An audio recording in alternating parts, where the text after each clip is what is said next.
Hello, everyone. We're here for another session of CLS Conversations. Chandigarh Literary Society is very proud to bring to you the best authors of India and the world. And Meghna Pant is no stranger to CLS. Welcome, Meghna. Good to see you. Thanks for having me back here, Vivek. It's lovely to be here. Same here. And really, it's good to see your literary journey. Meghna is an uh, speaker. She's won a variety of awards. She's been at it since 2012, if I might say so. Her first novel was One and a Half Wife, which was an award winning novel. And she's born in Shimla, studied in Mumbai and the Nanyang Business School as well, and she writes on various topics. Her latest book is Boys Don't Cry, and her sibling is Saurabh Pant, who's a famous. Yes, that's the cover of Boys Don't Cry, which we shall talk about, of course. Her sibling is Saurabh Pant, her brother, and he's a famous comedian, stand-up speaker, and we're very fond of him as well as of Meghna. So thank you for being here, and Meghna. Let's start with where we first met on stage, and that was your first Lit Fest, as you were telling me. How's been the journey since then, and what are your recollections of that fateful day when you spoke on the stage at a literary fest for the first time? I think I'd quit my full time job, Vivek, because One and a Half Five came out, and then in 2012, this is 2012. By the way, this year I complete 10 years as a published writer. So it's been Wow, quite a congrats. journey. So this is a great time to ask that question. And I think we met when Happy Birthday had come out. Oh, The yeah. second book, and I think the Chandigarh Lit Fest had invited me. I think it was my first. So I just moved back to India after 6 years abroad, and I think it was my first, probably second literature festival. The first was the Hyderabad Literature Festival, where I'd gone to win, and I'd won an award, so I'd gone there. So it was my first speaking engagement as such, and I was so nervous. And I remember you were so nice and very friendly, made me feel completely at ease. And of course, since then, I've attended many literature festivals and come into my own, I guess, as a speaker. But it's always, the first people you meet at the start of your journey whose kindness you never forget. So I'll never forget your kindness and grace that you showed me, Vivek. So Thank you thanks for for that. being there. Not at all. And it's been a pleasure to watch your journey since then. And you have boomed ahead and zoomed ahead of everybody else. You've got 8 books now, and these books have won acclaim. They've won awards. I don't know how you do it. I mean, it's fantastic to be so prolific and yet to churn out every word with quality. How do you do that? I mean, how is it possible to write so much and yet be so fantastic at what you do? It's tough. Thank you. I think you're being very kind, but Vivek, I'm an obsessive writer. I think one of the things I am is I'm very, very hardworking, and I think a lot of people don't see that because it's such a solitary job. It's such a solitary activity. But I think the one thing is with being a writer because you don't. For example, I wrote 5 books in the last 5 years ever since I had my first child only because somebody told me, Meghna, you'll be out of commission after having a kid. And as a feminist, as a woman, that irked me so much, that statement, that I went on a vengeance and I published 5 books. I think so. Boys Don't Cry, of course, How to Get Published in India, which has been the most popular title to date. And of course, the terrible, horrible, very bad good news, which is being made into a movie called Badnaam Laddu. And Feminist Rani, which is one of my favorites as well. I don't know how many of you have read this, but it's a lovely manifesto on feminism in India today, as well as a little ebook called Holy Hundred. So yeah, it's been quite a journey and very exciting one. And I think the more you practice, the better you get at your art and your craft. So it's just about keeping at it and persevering.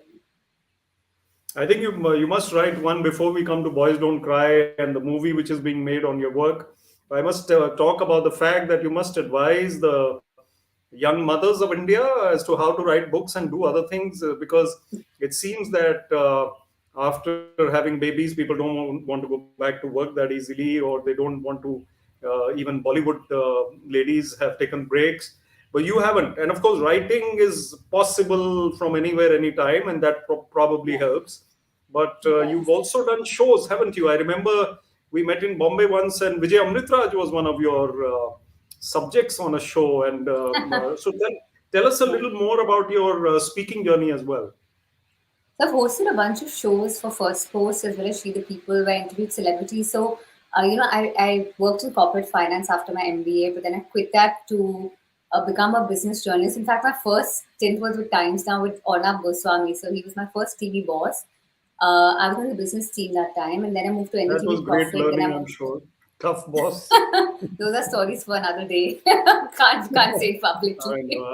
I love that one. I'll But talk to you offline. and then I worked in New York with Bloomberg UTV, and then I think when I was in New York is when I started going for writing classes after my job, and the reason for that is actually also in Boys Don't Cry. There's a whole process and journey behind that. And I think what I went through is the reason I became a writer, and this wound that doesn't heal. I think is the reason most people create art to fill that void.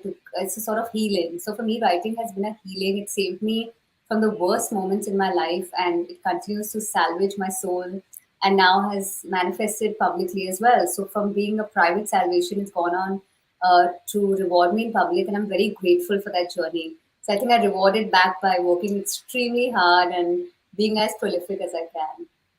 You're a rare combo of being driven, yet loving your work, yet doing what you love, and then bringing out the best in terms of the results, as you say. So just talk about your ethos a little bit. I mean, there is obviously some pain also, and there is that feminism, and there is that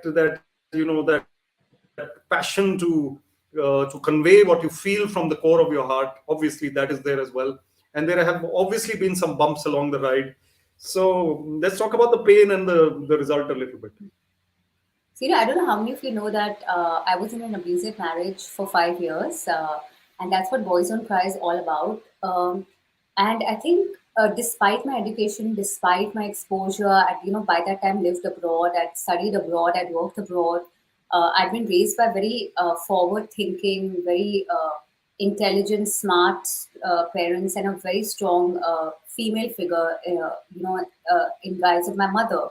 So there was no reason for someone like me on paper to undergo abuse and then also to put up with it for 5 years. But yet I did it in the name of love, and because I used to think divorce is a big taboo.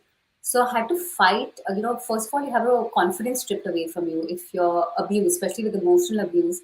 But Vivek, the number of not just women, but men who have been messaging me after reading Boys Don't Cry that Meghna, we related so much to your story because we've undergone more than physical, it is emotional abuse, that gaslighting that is very difficult to identify, which slowly strips away at your confidence. Imagine someone like me who had worked with Times Now, who had worked abroad and was financially independent, was actually gaslit to an extent where I lost all confidence in myself. I didn't even want to live anymore. So, from that I think, tragedy almost has come great beauty because instead of letting them beat me down and letting the system beat me down and letting a person beat me down, I fought back, and that fire is still burning very bright. And I hope it does till my dying day because I feel like I've been given a new life, lease of life by still being alive. So I think that's the reason why I seize every moment, I seize every opportunity, and I work hard because I know our time on this life is so limited, so short. So, make the most of it. And if you've got talent, if you've got a voice, and I'd say that to all aspiring writers, please don't shortchange your dreams, don't shortchange your voice. We need more fresh voices out there. So keep on writing. That is very well explained and very well said, very well expressed. I mean, the way you have put it, it's seeming very doable and everyone can do it, but it's tough. And Good stuff. I'm sure the journey to writing Boys Don't Cry would not have been easy. You wrote these other books. Now you've come out with something which is obviously an appalling bit of history in your life and which was torturous, painful, and we can't even use any words to describe it. But you have come out with a book which uncovers and covers a facet of your life which must be so grueling, and yet you're expressing it. So how did this book come about, and why did it take you so long? I can understand, but just describe the Yeah. process of writing it. I think Vivek, this happened 13, 14 years ago, but just to, like you said, process it took so long to understand what really happened because you're still in denial, you're in a state of shock for the long. It's like an accident victim, right? You forget the last few moments before the crash. You also want to forget certain moments in order just to survive, in order to live. and move forward and the healing. But it took me 8 years to write this book because I kept starting and then stopping because I'm like, how much of myself do I really want to put out there? How honest should I be? Uh, will do I want to sound very authentic? Like, do I want to relate incidents as they actually happened, and how much should I embellish? So it was a very difficult book to write in that way. So it took me 8 years to put it together. But I was very determined, especially, I wrote a couple of articles about domestic violence for Femina and Hindustan Times and a bunch of other publications. And the number of people who wrote to me, women are aching to be able to speak out in public. Forget public, they're aching to even acknowledge abuse to themselves, acknowledge abuse to their family, to their friends, to their acquaintances, to society at large. So I said, if someone like me doesn't do it, then what will a person who is in that situation, still in that situation, how will she ever get out of it? So, it was more like a battle cry for women and men who are abused that get out there, find your voice, speak up, and stop the silence and stop the violence as well. So I just wanted to be a clarion call, I guess, in a way for a lot of people to gather the courage and to collect these broken bits and pieces of themselves and put it back together again. Because remember, this book also carries a message of hope. I'm married now to a wonderful man, very happy. I have two small kids, beautiful daughters, and there is a message that there is a rainbow at the end of this very very dark tunnel. So don't give up hope. Don't give up on yourself and fight back. I don't mean fight back in the traditional way. I mean just stand up for yourself, and heal yourself. That's the message of the book, that you can move forward. That it is a message of hope, basically, and that's why it's resonated, That's I think, very, so well. yeah, that's very touching indeed. And I hope that wonderful man is going to be watching this conversation sooner or later. And of course, the babies, we can't expect them to, because their span of attention may not be that much at this stage of life. Yeah, But what you said is an example for so many ladies, and you said men as well. I too spoke on domestic violence during the pandemic because it yeah, increased. It really, the levels were enhanced. It's a subject that we don't often talk about. Men don't talk about it much at all, and yeah, it is, but it's still a fact that 90. I don't want to put numbers, but let's say 95% of the victims are ladies and women, and it is something which has to yeah, be something has to be done about it. There have been public awareness campaigns, but they've not been enough. The pain that you have gone through, whatever book you write, however much you express yourself well, you cannot translate that into what you actually felt for others to feel. yeah. So I think by writing and by people reading this, they will be brave enough to talk about it, to come out with it, to face it, and hopefully at the end of the rainbow there is a beautiful land which which you can find at the end of the tunnel. And there's a saying that the light is not at the end of the tunnel, but the light is within you. And if you can explore and discover that light, then so that was my motivational bit for the day, and I thought that should be brought out, that had to be Thanks, brought out. Vivek. But tell us more about the book, and also tell us about the film that is being made. So let's talk about that now. So, it's amazing the journey. The book just came out on Monday, on 17th January, and by 18th January, I got a call from a big production house. And two of them had called up from the production house, and they said, we both were up, we just got your book, and we both were up the entire night reading your book, and we've never felt this way since The Kite Runner. And it was so moving to hear that, because for me, Kite Runner, as for many That millions is of a people around the world, has, it's a it's been benchmark. a game Exactly. changer. Yeah, it's a benchmark. Yeah. So, and they said, we have to make a movie on this. And I said, sure. And ever since then, I've been getting actors messaging me that I want to play a part in this role. An actress wants to narrate the book for in the audio format. I've got more production houses calling up and saying that they want this to be made into a film. I think the fact that it's actually happened to somebody, that is a true life story, is really hitting hard with people. I think it's resonating a lot because you can't make this stuff up. What somebody goes through, this real life, this it's in the small moments, right? It's in the small things. And no matter how good a writer you are, you can't capture those moments. So I think that's what's really hard hitting for people. So I think I hope that even the movie is as relatable. But again, the message of hope is there, of women fighting back and standing up for yourself eventually. Because I was a coward, I feel, for almost 5 years, and now I refuse to be cowed down. I refuse to get bullied by somebody. I refuse to let any person get away with undermining me. diminishing me or telling me what I'm worth, because now I define my own worth. So I think that's the one lesson I want everybody to take away, whether you're a man or a woman, that you define your own worth, you decide your own agency, your own journey, and don't let anyone tell you otherwise. You know what? I've never found you to be a coward in any manner, and you've always been very forthright in your views.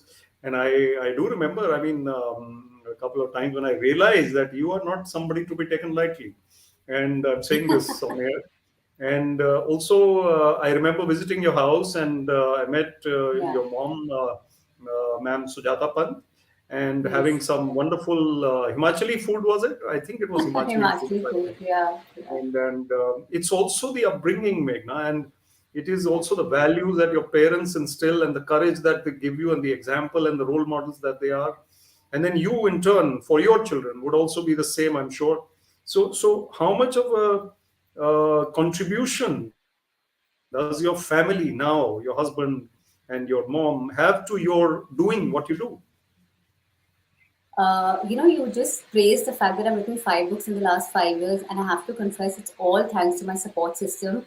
My husband and I, by sheer coincidence, which turned out to be one of the luckiest moves of our life, moved into my parents' building after I had my first child, and that has turned out to be a big blessing in disguise, especially in the pandemic, because my parents live in the same building, so I can send my children over to them while I'm working.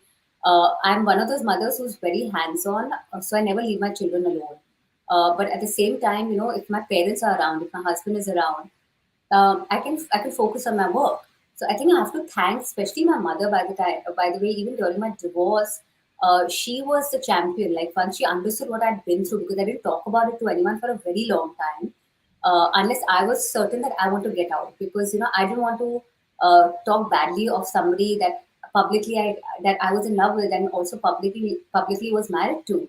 So I never speak ill of somebody that I have a huge respect for the institution of marriage, and I consider it sacrosanct. So I don't want to speak ill of someone. So once my mother actually understood what had happened, she was a champion. She went to the lawyer. She got me, out of it, and she's the one who talked me into, certain aspects of not getting into the legal route too much in India, because 30 years of my life would have gone to moving forward. And she's always been a woman of immense strength. So I think you've met my grandmom, also my Nani ji, who unfortunately passed away in 2014. That's But right. she was a woman of so much personal strength. And when people ask me who's your feminist icon, I'm like, we are mistaking nowadays noise for strength, and silence for weakness. But झंडा उड़ा के like bra burning, ये जो feminism का parody है, that's not feminism. Feminism is also in the quiet things, in women leading their lives the way they want to. And my nani ji, she was never educated. She didn't even know. I have probably never even heard the word feminism in her life. But she was the biggest feminist I knew, because she raised, despite not having a job, being a widow at 35, she raised her 5 children, sent them to the best schools in Shimla and Chandigarh, and her kids were so successful. So, hats off to her that she did it as a single parent at the tender age of 35 with 5 children to raise. So, for me, these are the women who are true feminist icons. And, they didn't make noise. They just went about their daily life, leading life the way they were supposed to, and lifting other people up. That is feminism. No, that's something very wonderfully expressed. In fact, I can see and feel that power from within in you as you speak, and obviously the creative part comes from your own self as well as from your family and wherever you are. But that resilience which your grandmom displayed, and no doubt your mom as well. So I think the ladies of India are really, and I speak on this topic, I often speak about the women of India and how they've shaped Indian society and how they've held families together. And families would have broken up like the West, or because Indian women have probably suffered a great deal in silence as well. And there are lots of writings now or books or things, but it is true, and every woman has to go through a lot more than a man, and I must acknowledge that. And it's something which you need to talk about, write about, and if you won't do it, and someone as erudite and such a good writer as you, then who will? So I think we can all pitch in our own way and shape Indian society to a better society going forward. But I want to talk about also your other books, and you've written a bestseller, which is on how to be published. So, rather than talking more about boys don't cry, we don't want to give all the secrets away, but we do want to say, Yeah, yeah, you can show us the book, and yeah. of course the film is going to be made where I'm sure I'll be your advisor on which producer to select. But but, Yeah. but this how to be published. I mean, the mystery, because we have this audience and we're getting some wonderful comments from Colonel Chima, Renuka Salvan, ma'am, and Lily ma'am, and Lippy ma'am, all stalwarts of CLS and others. So, how does a young author get published in India? How does she or he make a beginning? And having been on that journey for a while, how does he or she sustain that credibility and quality over the years? First of all, just I would say that the first thing, I mean, not because I've written it, but just because uh, it's a very, very useful and honestly the only guide in India that we have today. Read how to get published in India. Not because I've written it, but it'll really save you years of struggle. The book is not just about my journey and my writing tips, marketing tips, publishing tips. It's also, in addition, got essays from the industry stalwarts like Jeffrey Archer, Twinkle Khanna, Shobha Day, Ashwin Sanghi, Durjoy Datta, all the main distributors, the self-publishing platforms as well, ghostwriters, cover designers, the editors, agents like Kanishka Gupta, and they all sort of take you through the entire journey. So, you really understand because it's a very opaque industry and rejection rates are, by the way, 95%. So, the one thing I did a lot of things wrong during my initial stages of publishing. Like, I didn't know you have to market a book the way you actually have to. Um, but I got a couple of things I got right, which really helped me was I first of all finished my entire manuscript. I went to writing classes in New York, and I was certain that I will not self-publish. I will only go to the best top 5 publisher. Otherwise, I will not become a writer. So that fire inside me was a reason why I really pushed myself for 1.5 5. And I also spent 6 months researching how to approach publishers, which is one small thing that everybody seems to forget. They're looking for professional voices and they're looking for fresh, talented voices all the time. But where people are going wrong, Vivek, is they're not checking the submission guidelines. It's so easy. आप website पे जाके देखो ना कि वो क्या मांग रहे हैं. Each publishing house has a different criteria. Go and check it out. Make sure that the commissioning editor that you're approaching is the right person. Please don't make rookie mistakes like calling them by the wrong name or calling a lady Mr. or just silly mistakes like that because you want to come across as professional. Trust me, the editor has literally 1 minute to look at your email, which is your query letter, right? Your submission. 1 minute is all they have because they get around 60 submissions a day and they have other work as well. So they're not going to sit and mull over your manuscript or your submission unless it really catches their eye. So you have to catch their attention in that 30 to 60-second slot, and you better come across as extremely professional, extremely confident, and your email should be written as well as your book. So these are small mistakes that a lot of writers I find are making, and they're losing out. Even if they have talent, if they have good books, they're not making it past the submission stage because of these small, simple mistakes. So please do yourself a favor, pick up the book. It's like a Bible in everything you need to know, from how to get published by the top publishers, then how to write a good book, and then also how to market. Because I live in Mumbai where our best-selling authors live, right? Like Chetan Bhagat and Ashwin Sanghi, Amish Tripathi, and Durjoy Datta. Durjoy's moved to Dubai now, and Amish is in London. But seen the way they operate, and they have so much, they spend so much time investing in their marketing. And I can't market as well as them, but hats off to the initiator. So in today's world, जो दिखता है वो बिकता है. So don't think that just because your book is good, people are going to read it. You have to make noise. You have to be seen. And if you're writing non-fiction, then build a tribe. Like if you're writing a book on cooking, then build a tribe of chefs or cooks who will support you on social media. So, just put yourself out there. You can't just be sitting in your ivory tower. No writer today can afford to do that. So just be sensible, be practical, and work very hard and be very professional. Please be nice to everybody from the publishers to editors to your distributors, sales guys. We are all in this together. It's as it is a difficult industry to not just survive but also to thrive. So we are in this together. Let's just be kind to one another. Super. Very well said. You've summarized your book for us and given out a lot of secrets, and that's fantastic for the audience. And I'm sure a lot of people will watch the recording as well. But being about 50% of the way behind you with 4 books, I can totally testify to what you've said. And you're absolutely right. There are 3 avatars which a writer must have: writing the book, finding the publisher, and then promoting the book. These are 3 different skill sets. And it's very important that you write good emails, as Meghna said. You must Yeah. address the person properly and make that, catch the eye of that person who's reading it at the other end. And then once you find the publisher, then there are so many other skills, and then the editing and this and that, and then marketing. I'm sure your book is going to be invaluable to those who haven't yet read it. And I'm sure that that book, I like the fact that you've got all your books around you, Meghna, and you pop it up whenever I talk about it. That's another skill which I must learn from you the next time when I'm on air on my books. You I think must you have all absolutely. 8 books around you. Whenever I ask about any of them, you just go. I have the Why whole don't you pile here. show? Why don't you show as many as you have? Oh yeah, there you are. You have about Yeah, 6 of them, the I think. entire Yeah, pile. 6 of them. Yeah. So fantastic. the two of them And this is are the latest, of course. ebooks. Yeah. How to get published, and 1.5 files Yeah, my yeah. This is debut the one book. we're talking about. And happy birthday! Fantastic. By the way, And till today one and a remains half my favorite by. book. Yeah. Yeah, happy birthday. Yeah, and then you have.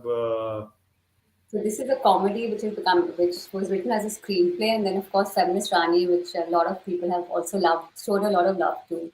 So 6 books and two Yeah, Trouble with Women and Holy 100 ebooks. ebooks. Yeah, Yeah. they're ebooks. Yeah, they're a fantastic repertoire, and so many books already under the belt. I think many more expected. But Boys Don't Cry is still going to make waves. It's just early days. It's only 17 January that it was released. You said, I think, and Yes. it's only 12 days since, and I'm sure many awards, a movie, and many appearances, including one in Chandigarh in the Yes. months to come. I'm Anytime. sure. It's been a while and since I've and been to Chandigarh. and you must connect us to some of the names you mentioned, although even Chitra ma'am has spoken at CLS all the way from New York, and She's Amish and amazing. Ashwin, and Yeah. even one more author you mentioned have spoken here. So we have a good lineup as well, but we'd be happy to get in touch with Durjoy and others. Of And course. also, I want to ask you a couple of last questions. I mean, essentially, you are from Himachal, and your mother studied here, though you studied in Bombay as well. And Chandigarh is also home to you. And when you go to Bombay, and that is also clear from the fact that I'm wearing a couple of extra layers here in Chandigarh compared to what you are, I guess. And that Yeah. change in city, and then that big bad city, if I may say so. So how does one go from being a small town person to flourishing, thriving, and flourishing in a big city, as you said? I think it's all about the dreams you have and how much you're willing to invest in your dreams. If you have a dream, if you have a voice, like now, I'm breaking into Bollywood. I have no Bollywood connections, but I'm doing it on the basis of sheer talent and sheer hard work. And like I said before, people are looking for good stories, they're looking for good content. So if you have it in you, don't think कि मैं small town का हूँ or मैं big city का हूँ. All that matters is your talent, your hard work, how much ethics you're bringing in. One thing that Vivek I've heard across the board, I've been published by Bloomsbury, by Westland, by mainly by Penguin, of course. The one thing all the editors I've worked with have said is, Meghna, you're very professional. You never miss a deadline. You follow all the guidelines. You work well together as a team.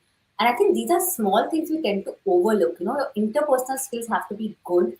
You can't be arrogant or brash or egoistic. I know people who've self-published one book whose copies have sold 50, maybe maximum, and such arrogance and ego. And if you're an artist, a real artist, you'll always remain humble because you know that you know nothing in this entire universe. What do we really know?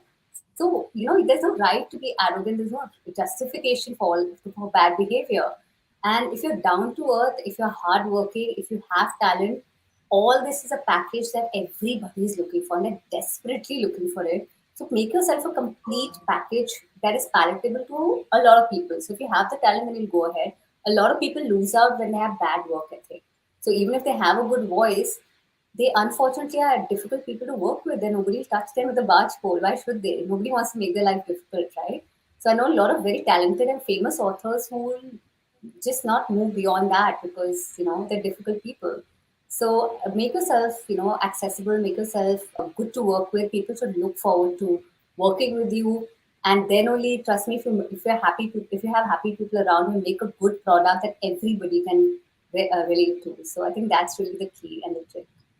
That's well said as well. And you're absolutely right. A writer or an artist has no business to be moody or disorganized, or, Yeah, not having interpersonal skills. And, I'm going to write for a month and I'm not going to talk to anyone. It doesn't work like that. So you have to be it a doesn't. people's person. And okay, you're concentrating while writing and you want that space. But if your baby is wailing, or you got somebody who needs to meet you, you better go and attend to that and come Yeah, back. You have to be something of absolutely. an all-rounder. You have to I be think that's, human. Yeah, yeah, yeah. yeah. You have to be human and humane. Absolutely well said. Mehek and Shweta and Tavneet are also lauding our session. It's Lippy ma'am, especially. I must read her comment. She said, "What an amazing woman your grandmother was, raising 5 children single-handedly. Meghna ji, and indeed, Indian women are simply amazing." So she gets the award, which Lippy ma'am will send you later, for the best comment on Thank you. on air today. And Meghna, one last word for the women or the girls of India.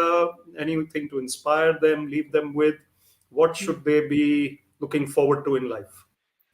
I think don't short sell yourself, don't shortchange yourself, your dreams, your voice. Exercise your own agency. Don't let anybody else define you. And if anybody is pulling you down, remember it's a reflection of them, not of you.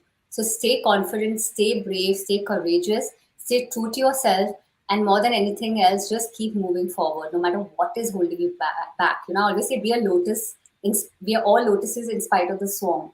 So, just show your most beautiful self to people. And no matter what is under that root, whatever is pulling you down, you rise above that. So, keep shining, keep staying safe, and keep reading. And I hope you enjoy Boys Don't Cry. It's a piece of my heart and soul that I've taken me years to write. So, it's, I think, the culmination of my writing journey. And I hope you all bless it with your love. And please gift it to your female and male friends.